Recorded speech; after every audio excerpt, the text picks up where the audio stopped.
তুই এসব কি করছিস? আর তুই কি করে জানলি আমি এখানে? তোর কি মনে হয় তোর নতুন অফিসে রেনোভেশন চলছে আর তুই কোথা থেকে সাম্রাজ্য চালাচ্ছিস আমি জানতে পারবো না? আমি সব জানি। আমি এখানে কেন এসেছি জানিস? আমি ভগবানের কাছে আরো একটা মানত করেছি। বলেছি, ভগবান, আমার ভাইয়ের জন্য একটা খুব ভালো বউ চাই। দি প্লিজ। আরে বাবা, আমি তো সম্বন্ধ করছি না, শুধু ভগবানের কাছে একটা ভালো বউ চেয়েছি। আর যদি নিউজ রিপোর্টের কথা বিশ্বাস করতে হয়, তাহলে তো আমার ভাই আগে থেকে নিজের বউ ঠিক করে রেখেছে। দি, এসব কিছু হয়নি। তুই জানিস তোর পেছনে কত লোক কত রকম কথা বলে? তোর কাছে হয়তো এগুলো পেস্ট্রির খবর। দি, লোকেরা আমার ব্যাপারে কি ভাবে না ভাবে আমি তাই নিয়ে মাথা ঘামাই না। কিন্তু আমি আমার ভাইকে নিয়ে মাথা ঘামাই। ভাগ্যিস দিদিন তীর্থ করতে গেছিল, নাহলে টিভিতে এসব দেখলে কি হতো বলতো? যা যা ইচ্ছে ভাবুক, আর দিদুন আসলে তুই সামলে নিবি। আর ওই মেয়েটা, ওর কি হবে?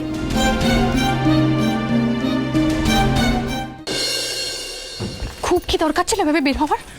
এমনিতেই লোকে কত কিছু বলছে। দাঁড়া, মুখটা ঢাক।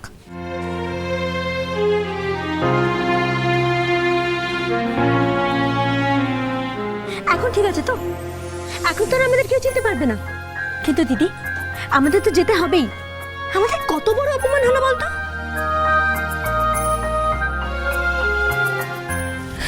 কিন্তু পাখি, পাখি তুই চ্যানেলের অফিসে কি জানবি? জানবো কে আমাদের মান সম্মান নিয়ে এভাবে খেলা করেছে, টিভিতে ওই ছবিগুলো কে দেখিয়েছে। কত কি কথা শুনতে হচ্ছে আমাদের, আর আমরা জানবো না এসবের পেছনে কে আছে? বল, চল তো। রিক্সা, মালদা খবরের অফিসে যাবে?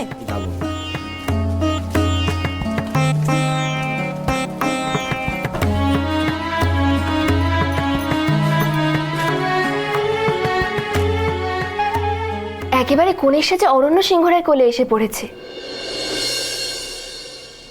একবার ওর কথা ভেবে দেখেছিস? আমি যা করেছি ভেবে চিন্তা করেছি। আর তুই নিজের নারী মুক্তি আন্দোলনটা বন্ধ করবি?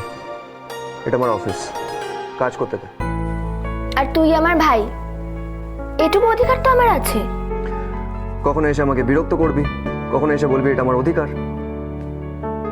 তোর বর কোথায় রে? সে আমাকে কথা দিয়েছিল সারা জীবন তোকে সহ্য করবে। আর কাছে জানা। ঠিক আছে, চলে যাচ্ছি। আমার মাত্র 2 বছর বিয়ে হয়েছে, আর তুই এর মধ্যে আমাকে বাড়ি থেকে তাড়ানোর জন্য ব্যস্ত হয়ে গেছিস।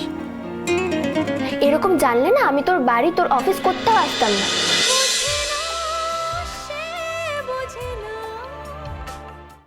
স্টার জলসার প্রিয় শো দেখার জন্য সাবস্ক্রাইব করুন আমাদের ইউটিউব চ্যানেলে এবং আপডেটেড থাকার জন্য প্রেস করুন বেল আইকন। চলো চলো চলো চলো পাল্টাই।